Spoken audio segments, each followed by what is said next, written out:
नमस्कार दोस्तों, इस वीडियो में बात करेंगे पर्यावरण प्रदूषण के बारे में डिस्कस करेंगे। एनवायरमेंटल पॉल्यूशन के बारे में डिस्कस करेंगे। जितने भी आपके सवाल वगैरह हैं सभी यहाँ पर सब ले लिए जाएंगे।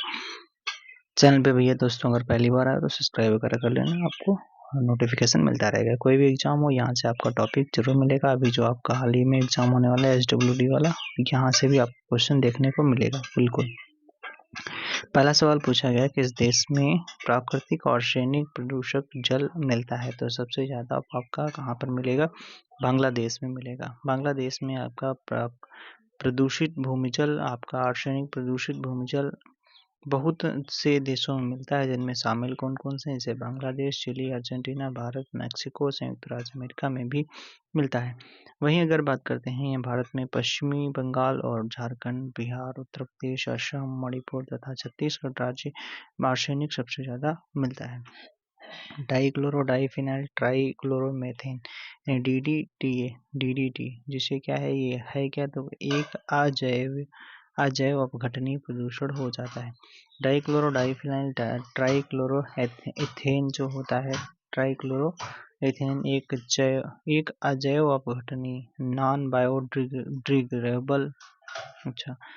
बायोडिग्रेडेबल पोल्यूटेंट है, प्रदूषक है, जिसमें DDT का उत्पादन केवल HIL लिमिटेड, जिसे पूर्व में हिंदुस्तान इंसेक्टिसाइड लिमिटेड के नाम से जाना जाता था, द्वारा किया जाता था। यह एक प्रदूषक है जो अपघटित नहीं होता है, या इस श्रेणी के प्रदूषक में पारा, शीशा आदि को भी रखा जाता है। ठीक है। हाइड्रोजन सल्फाइड जो प्रदूषक का मुख्य स्रोत क्या होता है? हाइड्रोजन सल्फाइड का मुख्य प्रदूषक होता है सड़ते हुए वनस्पति एवं पशु पदार्थ जो होते हैं, वो आपके मुख्य स्रोत होते हैं इसके। हाइड्रोजन सल्फाइड एक प्रदूषक का मुख्य स्रोत सड़े हुए वनस्पति तथा पशु पदार्थ हैं। हाइड्रोजन सल्फाइड एक रंगहीन गैस है जिसमें सड़े हुए अंडे की गंध आती है। हाइड्रोजन सल्फाइड एक अक्सर ऑक्सीजन की अनुपस्थिति में कार्बनिक पदार्थों के माइक्रोबियल टूटने से उत्पन्न होता है, जैसे दलदलों और शिविरों में। इस प्रक्रिया को आमतौर पर अवायवीय पाचन के रूप में जाना जाता है, जो सल्फेट को कम करने वाले सूक्ष्म जीवों द्वारा किया जाता है। अगला सवाल यहाँ पर है, अगला सवाल पूछा गया आपसे, क्या पूछ रहा है? नदी का जल प्रदूषण मापा जाता है, तो नदी का जल प्रदूषण मापा जाता है जल में घुली हुई ऑक्सीजन की मात्रा को देखकर मापा जाता है।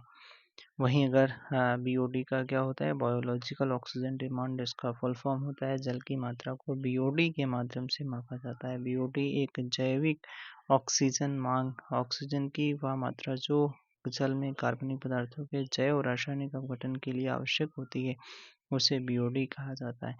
BOD बायोलॉजिकल ऑक्सीजन डिमांड मापक होता है। तो किसका मापक होता है? तो जल में उपस्थित ऑक्सीजन का मापक होता है।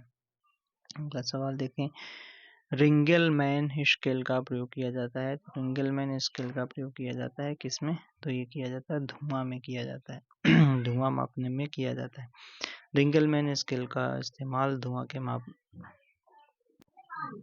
के घनत्व को मापने के लिए होता है। यह धुएं के आभासी घनत्व को मापने का एक पैमाना है। इसका विकास पेरिस के कृषि इंजीनियर प्रोफेसर मैक्सिमिलियन रिंगलमैन द्वारा 1888 में किया गया था। इस सफेद स्तर पर काली रेखाओं के अनुमानित घनत्व के 5 स्तर होते हैं जो कि धुआं का मापन करते हैं। अच्छा, अगला सवाल, कौन सा एक वायु प्रदूषण का सूचक हो जाता है? वायु प्रदूषण का जब भी आता है तो इसमें लाइकेन लगा देना, आपका उत्तर सही हो जाता है। लाइकेन बनता कैसे है? तो कवक और शैवाल के सहजीवन से बनता है। कवक जल खनिज लवण तथा विटामिन शैवाल को देता है। शैवाल प्रकाश संश्लेषण की क्रिया द्वारा कार्बोहाइड्रेट का निर्माण कर कवक को देता है। कवक और शैवाल के मध्य इस प्रकार के संबंधों को सहजीवी संबंध यानी सिम्बायोटिक कहा जाता है। क्या कहा जाता है? सिम्बायोटिक भी कहा जाता है। आगे बात करते हैं, इसमें होता है क्या? लाइकेन्स में जो आपका जो वायु प्रदूषक के सूचक होते हैं, स्वच्छ हवा की आवश्यकता होती है। अत्यधिक प्रदूषित स्थान पर यह मरने लगते हैं। और लाइकेन जो होते हैं थैलोफाइटा प्रकार की वनस्पति हैं। अगला सवाल, फ्लाई ऐश प्रदूषण होता है। फ्लाई ऐश आपका ताप विद्युत संयंत्र में से आपका फ्लाई ऐश प्रदूषण होता है। फ्लाई ऐश जो होता है ताप विद्युत संयंत्रों से निकलने वाले कण हैं जिनमें सिलिका होता है, एल्युमिनियम, कैल्शियम के ऑक्साइड की पर्याप्त मात्रा होती है। ऑर्गेनिक बोरान, क्रोमियम तथा सीसा जैसे तत्व भी सूक्ष्म मात्रा में पाए जाते हैं, जिससे पर्यावरण और ओजोन को गंभीर खतरा होता है। इसी कारण सरकार द्वारा ताप विद्युत संयंत्र एवं औद्योगिक इकाइयों को मानवीय बस्तियों से दूर लगाने का प्रयास करती हैं। और क्या होता है, इस पर निर्भरता कम करने के लिए नवीकरणीय ऊर्जा को बढ़ावा देती हैं और साथ ही वन रोपण को भी बढ़ावा दिया जा रहा है। वायु गुणवत्ता सूचकांक को सामान्यतः PM10 अथवा PM2.5 PM10 अथवा PM2.5 से संदर्भित किया जाता है। इनमें पीएम का क्या होता है, पीएम का क्या होता है, कड़ी का अपदार्थ होता है, ठीक है, पार्टिकुलर मैटर्स होता है, ठीक है, इसका हिंदी में लिखा है यहाँ पर कड़ी का पदार्थ। ओके, यहाँ पर अगर बात की जाती है PM10 अथवा PM2.5 से संदर्भित किया जाता है, इसमें सल्फेट का, nitrate, ammonia, NH3, sodium chloride, carbon black, खनिज धूल, जल आदि शामिल हैं। WHO के अनुसार 10 माइक्रोन अथवा उससे कम व्यास के वायु अणु सबसे कम खतरनाक वायु प्रदूषक होते हैं। धुआं स्मॉग आवश्यक रूप से वायुमंडल में किसकी उपस्थिति के कारण होता है, तो धुआं आपका जो होता है वो नाइट्रोजन तथा सल्फर के ऑक्साइड की वजह से होता है, स्मॉग जो जिसे बोला जाता है। स्मॉग के निर्माण में नाइट्रोजन तथा सल्फर के ऑक्साइडों का योगदान होता है। स्मॉग वायु को प्रदूषित करता है। कारखानों तथा अन्य वाहनों से उत्पन्न धुएं में नाइट्रोजन ऑक्साइड तथा नाइट्रोजन डाइऑक्साइड जैसी गैसें होती हैं जो सूर्य के प्रकाश में उपस्थित हाइड्रोकार्बन से क्रिया करने के पश्चात धूम्र या स्मॉग जिसे फॉग कहते हैं जैसे द्वितीयक प्रदूषकों को उत्पन्न करती हैं। कौन सा द्वितीयक प्रदूषक है, तो जस्ट अभी ऊपर पढ़ा गया कौन सा द्वितीयक, स्मॉग आपका द्वितीयक प्रदूषक हो जाता है। अगर बात करते हैं प्राथमिक प्रदूषक और द्वितीयक प्रदूषक होते हैं। प्राथमिक प्रदूषक क्या होते हैं, वे तत्व जो सीधे एक प्रक्रिया से उत्सर्जित हुए हैं और जैसे आपका मोटर गाड़ी से कार्बन मोनोऑक्साइड, कारखानों से सल्फर डाइऑक्साइड और आपका कार्बन डाइऑक्साइड, फ्लाई ऐश आदि। द्वितीय प्रदूषक क्या होते हैं, ये सीधे उत्सर्जित नहीं होते बल्कि प्राथमिक प्रदूषक आपस में क्रिया करके द्वितीय प्रदूषक बनाते हैं, जैसे आपका ओजोन, पैन, ठीक है, PAN, और स्मॉग जिसे धुंध कहते हो। सूर्य के प्रकाश से पराबैंगनी विकिरण अपक्रिया निम्नलिखित में से क्या पैदा करती हैं, तो ओजोन पैदा करती हैं। क्या, सूर्य के प्रकाश से पराबैंगनी विकिरण अपक्रिया निम्नलिखित में से क्या पैदा करती हैं, ओजोन पैदा करती हैं। ऑक्सीजन अणुओं के सौर प्रकाश की पराबैंगनी किरणों के साथ अपक्रिया से ओजोन का निर्माण होता है। उल्लेखनीय है कि समता मंडल में इसी प्रक्रिया द्वारा ओजोन का निर्माण होता रहता है। कौन एक वायु प्रदूषण की रोकथाम की एक यंत्रीय विधि नहीं है, तो साइक्लोन डिवाइडर ये आपका नहीं है। बाकी आपका साइक्लोन कलेक्टर है, साइक्लोन सेपरेटर है, बैग फिल्टर है, ये सब वायु प्रदूषण की रोकथाम के लिए यंत्रीय विधियां होती हैं। वहीं अगर बात करते हैं अगला सवाल, कौन सा एक वायु प्रदूषण से संबंधित नहीं है, कौन सा नहीं है, तो अम्ल वर्षा है और आपका एस्बेस्टोसिस है, स्मॉग है, यूट्रोफिकेशन नहीं है। यूट्रोफिकेशन का संबंध जल प्रदूषण से है, ना कि वायु प्रदूषण से है। जल में अजैविक तथा जैविक प्रदूषक जो होते हैं तत्वों के सांद्रण में वृद्धि को यूट्रोफिकेशन कहा जाता है। मतलब क्या होता है, जल में अजैविक तथा जैविक पोषक तत्वों के सांद्रण में वृद्धि को यूट्रोफिकेशन यानी सुपोषण कहते हैं। जल में पोषक पदार्थों की अधिकता भी जीवों को प्रभावित करती है। ये जल की उत्पादकता को बढ़ा देते हैं। इससे जलीय पौधे, शैवाल आदि अधिक वृद्धि करते हैं, जल की सतह को ढक लेते हैं। साथ ही यह श्वसन क्रिया के लिए जल के अधिकांश ऑक्सीजन का उपयोग करते हैं, जिसके परिणामस्वरूप जल में ऑक्सीजन की कमी हो जाती है। अंततः जंतु और मछलियां मरने लगती हैं। अच्छा भैया, अब कोयला, पेट्रोल, डीजल आदि का दहन मूल स्रोत है। तो मूल स्रोत क्या हो जाता है, मूल वायु प्रदूषण का ही आपका हो जाता है, ठीक है। कोयला, पेट्रोल या डीजल की बड़ी मात्रा में प्रतिवर्ष जलने से वायुमंडल में कार्बन डाइऑक्साइड तथा कार्बन मोनोऑक्साइड गैसों की मात्रा में वृद्धि होती है। किसकी कार्बन मोनोऑक्साइड और कार्बन डाइऑक्साइड दोनों की मात्रा में वृद्धि होती है। अगला सवाल पूछा गया, जाड़े की ऋतु में दिल्ली में वायु प्रदूषण स्तर उच्च स्तर का रहता है। तो इसका रीजन है मोटर गाड़ियों में दहन प्रक्रिया जाड़े में बढ़ जाती है। जाड़े में बढ़ जाती है। तो आपका आर वाला गलत है, ठीक है, लेकिन ए वाला सही है। चलिए देख लेते हैं। जाड़े में अपेक्षाकृत ठंडी तथा भारी वायु मोटर गाड़ियों के द्वारा उत्सर्जित धुआं वातावरण में संघनित हो जाता है। अच्छा, जिसके फलस्वरूप दिल्ली में वायु प्रदूषण का स्तर उच्च हो जाता है, जबकि ठंडे मौसम में गाड़ियों में ईंधन दहन की प्रक्रिया अपेक्षाकृत कम होती है, ठीक है। भारत के बड़े नगरों में वायु प्रदूषण का सबसे बड़ा स्रोत क्या होता है? तो भारत के बड़े नगरों में वायु प्रदूषण का सबसे बड़ा जो स्रोत होता है वो परिवहन खंड होता है, ठीक है। जो आपका परिवहन होता है वही तो वायु प्रदूषण फैलाएगा। वायु प्रदूषण का सबसे बड़ा स्रोत परिवहन खंड है, जबकि मानवीय और प्राकृतिक कारणों से गैसों की निश्चित मात्रा का अनुपात में वांछनीय परिवर्तन हो जाता है। वायु में इन गैसों के अतिरिक्त कुछ अन्य विषाक्त गैस या गंधकीय पदार्थ मिल जाते हैं, उसे वायु प्रदूषण कहते हैं। भारत के बड़े शहरों में परिवहन खंड के कारण पेट्रोलियम पदार्थों के अत्यधिक प्रयोग से विभिन्न गैसें धुआं उत्पन्न होते हैं। प्रदूषण का सबसे बड़ा कारण यही होता है। तेजाब वर्षा पर्यावरण में निम्न प्रदूषण से होती है। किसकी वजह से होती है? तो नाइट्रोजन के ऑक्साइड तथा सल्फर डाइऑक्साइड की वजह से तेजाब वर्षा होती है। एसिड रेन भाई साहब होती है, ठीक है। एसिड रेन या अम्लीय वर्षा पर्यावरण में नाइट्रोजन के ऑक्साइड तथा सल्फर डाइऑक्साइड के प्रदूषण के कारण होती है। यह प्रदूषण मुख्य रूप से जीवाश्म ईंधन के दहन के कारण होता है। अच्छा, यह वर्षा पृथ्वी के पर्यावरण या प्राणी समुदायों एवं भौतिक अवसंरचनाओं को अत्यंत क्षति पहुंचाती है। यह गैसें वायुमंडल के जलवाष्प के साथ मिलकर सल्फ्यूरिक अम्ल का निर्माण करती हैं। किस देश में सर्वाधिक अम्लीय वर्षा होती है? तो आपका नॉर्वे में सर्वाधिक आपका अम्लीय वर्षा भाई साहब होती है, ठीक है। स्कैंडिनेवियाई देश जैसे आपके आइसलैंड, स्वीडन, नॉर्वे, डेनमार्क में सामान्यतः अधिक अम्लीय वर्षा होती है। इन देशों में से ही नॉर्वे में अम्लीय वर्षा अधिक होती है। अम्लीय वर्षा सल्फर डाइऑक्साइड तथा नाइट्रोजन के ऑक्साइड के कारण होती है। भूमिगत जल को प्रदूषित करने वाला अजैविक प्रदूषण कौन सा है? तो अजैविक प्रदूषण कौन सा हो जाता है? तो आपका आर्सेनिक हो जाता है। भूमिगत जल को प्रदूषित करने वाला अजैविक घटक आपका पदार्थ आर्सेनिक है, या ज्वालामुखी के वाष्पों में समुद्र तथा अनेक खनिजीय जलों में मिश्रित रहता है।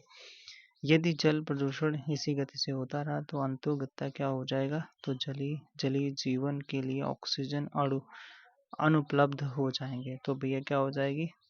समझो, नरक ही नरक है। जल प्रदूषण की तीव्रता संपूर्ण परिस्थितियों और उनमें निवास करने वाले जीवधारियों को प्रभावित करेगा, और विशेष रूप से जलीय जीवों को, जिसका संपूर्ण अस्तित्व ही जल पर निर्भर है। प्रदूषण से जल में उपस्थित ऑक्सीजन में कमी होने लगती है। फलस्वरूप अनेक प्रकार की बीमारियां उत्पन्न हो जाती हैं। साथ ही शैवाल, खरपतवार आदि को आने से जलीय जीवों को ऑक्सीजन की कमी का सामना करना पड़ेगा।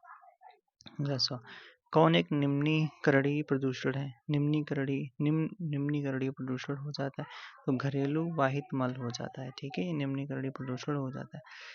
अगला सवाल है, मृदा प्रदूषण औद्योगिक प्रदूषण की अपेक्षा अधिक खतरनाक होता है? हाँ होता है। उर्वरक और कीटनाशक भोजन श्रृंखला में प्रवेश कर जाते हैं। हाँ भाई, बिल्कुल प्रवेश कर जाएंगे। तो आपका सही व्याख्या भी कर रहा है, ठीक है।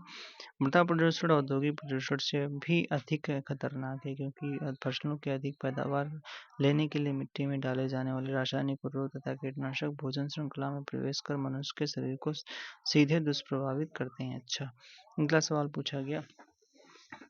वैसा पूछा गया, एरोसॉल जलवायु परिवर्तन करने की क्षमता रखते हैं। एरोसॉल, ठीक है। दूसरा कह रहा है, एरोसॉल लघु तरंगी तथा अवरक्त विकिरणों से अन्योन क्रिया करते हैं। तो इनमें से कह रहा है कि कौन से आपके सही है? सही दोनों है, सही व्याख्या भी कर रहे हैं, ठीक है। एरोसॉल वातावरण में सूक्ष्म कण होते हैं, ठीक है। क्या होते हैं? सूक्ष्म कण होते हैं, जो जल, बर्फ, राख, खनिज, धूल, अम्लीय बूंदों से बने होते हैं। वातावरणीय एरोसॉल के अंतर्गत ज्वालामुखी धूल, जीवाश्म ईंधनों के दोहन से उत्सर्जित राख एवं वनों के जलने से निर्मित कण आदि सभी आते हैं। एरोसॉल जलवायु परिवर्तन की क्षमता रखते हैं एवं एरोसॉल लघु तरंगी एवं अवरक्त विकिरणों से अन्योन क्रिया करते हैं। किस स्तर से अधिक की ध्वनि खतरनाक ध्वनि कहलाती है? खतरनाक ध्वनि प्रदूषण कहलाता है। तो ये हो जाता है 80 डेसिबल से ऊपर अगर होगा तो खतरनाक ध्वनि कहा जाता है। अच्छा, दूसरा यहीं पे अगर बात करते हैं, अधिक ध्वनि में व्यक्ति बहरा भी हो सकता है। 85 डेसिबल से अगर अधिक है, 150 डेसिबल की ध्वनि को व्यक्ति को पागल बना सकती है। ध्वनि प्रदूषण को मापने के लिए किस इकाई का, तो डेसिबल का यूज करते हैं। ठीक है, डेसिबल का यूज किया जाता है। हल्का सवाल है। अगला सवाल, धूल प्रदूषण रोकने के लिए उपयुक्त वृक्ष कौन सा है? धूल प्रदूषण को रोकने के लिए सीता अशोक वृक्ष है। ऐसा सवाल कहाँ से ढूंढ के लाए हो यार? सीता अशोक वृक्ष है। अच्छा, किसको? धूल प्रदूषण को रोकने के लिए। अधिकतम ध्वनि प्रदूषण का कारण क्या होता है? तो ये जेट साउंड सबसे ज्यादा, जिसमें इसी में ध्वनि प्रदूषण होती है। भारी जो ट्रक वाहन होते हैं वो आपके 80 डीबी करते हैं। ठीक है, जेट इंजन 140 डीबी से अधिक करते हैं। ऑर्केस्ट्रा में 100 डीबी होता है। निर्वाचन सभाएं 90 आपका डीबी तक आपके करती हैं। किस प्रकार के प्रदूषण से बचाव के लिए ग्रीन मफलर का प्रयोग किया जाता है? तो ध्वनि प्रदूषण शोर। ठीक है, ग्रीन मफलर क्या होता है? सड़कों के किनारे पेड़ पौधे लगा देना, यही लिखा है कि ग्रीन मफलर अधिक आबादी वाले तथा ध्वनि प्रदूषण वाले क्षेत्रों जैसे सड़कों के किनारे तथा औद्योगिक क्षेत्रों और राजमार्गों के आसपास के रिहायशी इलाकों में 4 से 6 पंक्तियों में वृक्षारोपण कर ध्वनि प्रदूषण को कम करने की एक तकनीक है, ताकि घने पेड़ ध्वनि प्रदूषण को कम करके, क्योंकि पेड़ ध्वनि को फिल्टर करते हैं और मनुष्यों को होने वाली हानि से बचाते हैं। मानव जनित पर्यावरणीय प्रदूषण कहलाते हैं, क्या कहलाते हैं? एंथ्रोपोजेनिक कहलाते हैं। ठीक है, मानव द्वारा उत्पन्न प्रदूषण को एंथ्रोपोजेनिक प्रदूषण की संज्ञा दी गई है। पर्यावरण की अजैविक घटकों जैसे आपके वायु हैं, जल हैं और मृदा है के भौतिक, रासायनिक एवं जैविक अभिलक्षणों में होने वाला ये अवांछनीय परिवर्तन जिसमें जीवन का नकारात्मक प्रभाव पड़ता है, प्रदूषण कहलाते हैं। अच्छा, चलिए, मानवीय गतिविधियों से पारिस्थितिकी पर्यावरण कहलाता है, क्या कहलाता है? एंथ्रोपोजेनिक पर्यावरण कहलाता है। ठीक है, ये वाला आपका उत्तर सही हो जाता है। कौन सा बहुलक जैव निम्नीकृत नहीं किया जा सकता है? तो ये पीवीसी नहीं किया जा सकता है, पॉलीविनाइल क्लोराइड नहीं किया जा सकता है, बाकी सभी किए जा सकते हैं। जैव निम्नीकृत पदार्थ उसे कहा जाता है जो प्राकृतिक एजेंट जैसे कवक, बैक्टीरिया, पराबैंगनी किरणें आदि की सहायता से विकसित हो जाते हैं, जैसे सेल्यूलोज है, स्टार्च है, प्रोटीन है आदि। जबकि वे पदार्थ जो प्राकृतिक प्रक्रियाओं के माध्यम से विघटित नहीं होते हैं उन्हें अजैव निम्नीकृत पदार्थ कहा जाता है। जैसे आपका स्क्रैप धातुएं, पीवीसी, प्लास्टिक आदि अजैव निम्नीकृत पदार्थ पर्यावरण के प्रत्यक्ष प्रदूषण के रूप में कार्य करते हैं।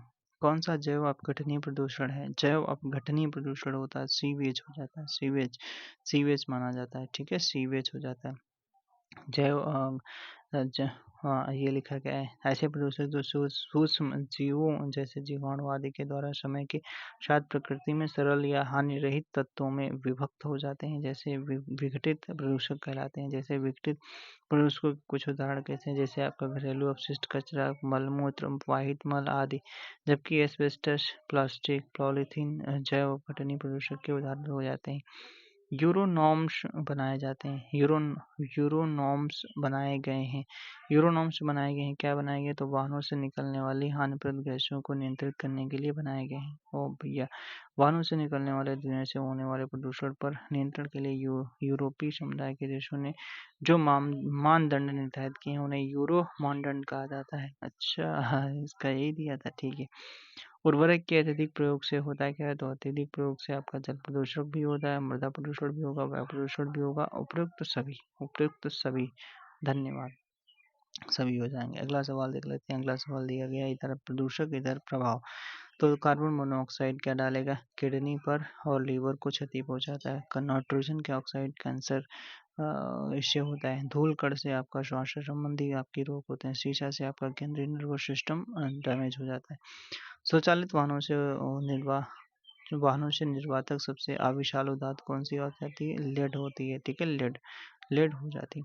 स्वचालित वाहनों में ईंधन के दहन के फलस्वरूप लेड का उत्सर्जन होता है। लेड सबसे विषालु धातु प्रदूषक होते हैं। लेड के कारण केंद्रीय तंत्र, मस्तिष्क, पाचन तंत्र इत्यादि प्रभावित होते हैं। कौन सा जैव निम्नीकृत है? जैव निम्नीकृत हो जाती है तो रबर हो जाएगा वाली, आपका पॉलीथीन, आपका पारा और ये सब कुछ नहीं होता है। ठीक है, जिन पदार्थों का प्राकृतिक रूप से आसानी से विघटन हो जाता है वो जैव निम्नीकृत पदार्थ कहा जाता है। रबर एक अपघटन आसानी से हो जाता है, जैव निम्नीकृत पदार्थ के संपर्क में शामिल किया जाता है। अच्छा, अगला सवाल क्या पूछा गया? अगला सवाल पूछा गया है, दिल्ली प्रशासन पत्तियों के जलाने पर रोक लगाने जा रहा है। यह घोषणा तब की गई जब शासन के कुछ क्षेत्रों को यातायात मुक्त क्षेत्र घोषित किया गया। हाँ, ये तो सही है। दिल्ली में वाहन निकास से उत्पन्न प्रदूषण से अधिक प्रदूषण पत्तियों को जलाने से होता है, ये नहीं कहा जा सकता, ये गलत है। ठीक है, ये गलत, ये वाला सही और गलत हो जाता है। कौन सा प्रदूषण संकेतक हो जाता है, लाइकेन हो जाता है, जैसे अभी पढ़ा गया था। कौन सा वायु प्रदूषक के जैविक सूचक का वायु प्रदूषक का लाइकेन हो जाता है। अगला, प्रदूषण मृतवत क्रियाकलापों की रोकथाम तथा प्रदूषण मित्रवत क्रियाकलापों की रोकथाम तथा नियंत्रण करने के लिए प्रशासनिक इच्छा की आवश्यकता होती है। अच्छा, जन मित्रवत पर्यावरण का सृजन और रखरखाव अंतर विषयक प्रयासों की सफलता पर निर्भर करता है। तो इसका क्या हो जाता है, सही है, दोनों सही हैं, आपका व्याख्या भी सही कर रहा है। अच्छा, इस कहने का मतलब क्या है, प्रदूषण मित्रवत क्रियाकलापों की रोकथाम तथा नियंत्रण करने के लिए प्रशासनिक इच्छा की आवश्यकता होती है। हाँ, प्रशासन की इच्छा होगी तभी तो करेगा। जन मित्रवत पर्यावरण का सृजन और रखरखाव और अंतर विषयक प्रयासों की सफलता पर निर्भर करता है। हाँ, तो सही है, ओके। प्रदूषणकारी क्रियाकलापों को रोकने के लिए प्रशासनिक इच्छा शक्ति आवश्यक है। जनहितकारी पर्यावरण के निर्माण तथा संरक्षण सरकार तथा जनता के अंतर विषयक प्रयासों पर निर्भर करता है। प्रदूषण युक्त वायुमंडल को निम्न में से किसके द्वारा स्वच्छ किया जाता है, तो वर्षा के द्वारा। वर्षा हो जाए, समझो प्रदूषण स्वच्छ हो जाएगा। वर्षा ही एक अच्छा सबसे साधन माना जाता है। किस जल क्षेत्र में बीओडी की अधिकतम संकेत देती है, जिसका कि उसका जल प्रदूषित सीवेज से प्रदूषित हो रहा है, तो ये बताता है उसमें। ठीक है, बीओडी आपका बायोलॉजिकल ऑक्सीजन डिमांड। ठीक है, सर्वाधिक खतरनाक रेडियोधर्मी प्रदूषक कौन सा होता है, सर्वाधिक खतरनाक आपका स्ट्रोंशियम 90 होता है। सबसे खतरनाक आपका क्या होता है, रेडियोधर्मी प्रदूषक होता है, जिसमें एक खतरनाक रेडियोधर्मी प्रदूषक है। इसका अर्ध आयु काल लगभग 28 वर्ष होता है। इसका उपयोग चिकित्सा तथा उद्योगों में होता है, लेकिन परमाणु बम या दुर्घटना में इसका प्रयोग बहुत बड़े क्षेत्र में पड़ता है। अच्छा, कौन सा एक द्वितीयक वायु प्रदूषक है, द्वितीयक वायु प्रदूषक आपका देखो कौन सा, फॉर्मल्डिहाइड हो जाता है। बाकी आपके धुंध है CO2 है, शीशा है, ये सब आपके क्या हो जाते हैं, द्वितीयक प्रदूषक में आ जाते हैं। ठीक है भाई साहब, आगे बात करते हैं। यहाँ पर ये पूछा गया क्या, मार्च 2016 करंट अफेयर का होगा शायद सवाल। पर्यावरण वन एवं जलवायु परिवर्तन मंत्रालय द्वारा उद्योगों के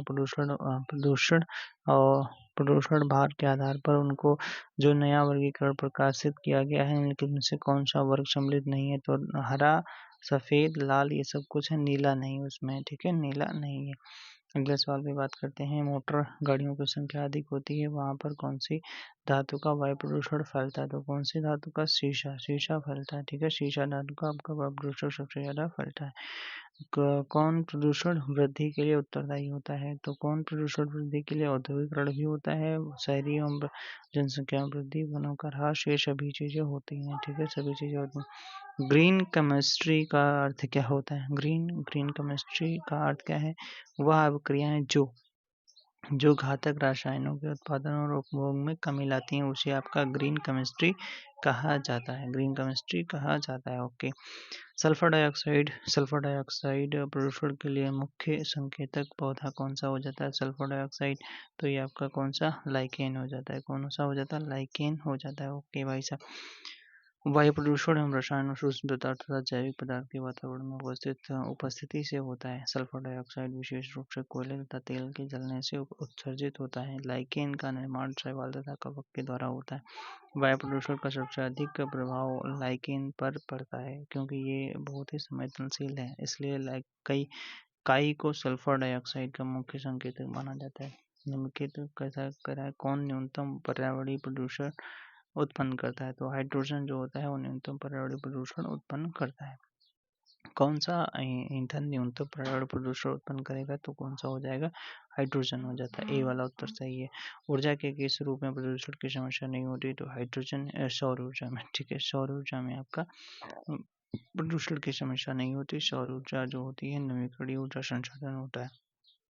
कौन पर्यावरणीय प्रदूषण नहीं उत्पन्न करता है, तो ये जस्ट अभी ये देखो सौर ऊर्जा नहीं करता है, बाकी सभी करते हैं। तो थैंक्स फॉर वॉचिंग। आपका ये पूरा कंप्लीट हो गया। यहीं से आपका 2-3 सवाल मिलेंगे, ठीक है, इसी चैप्टर से 2-3 सवाल मिलेंगे। Thanks for watching, all the best, फिर मिलेंगे।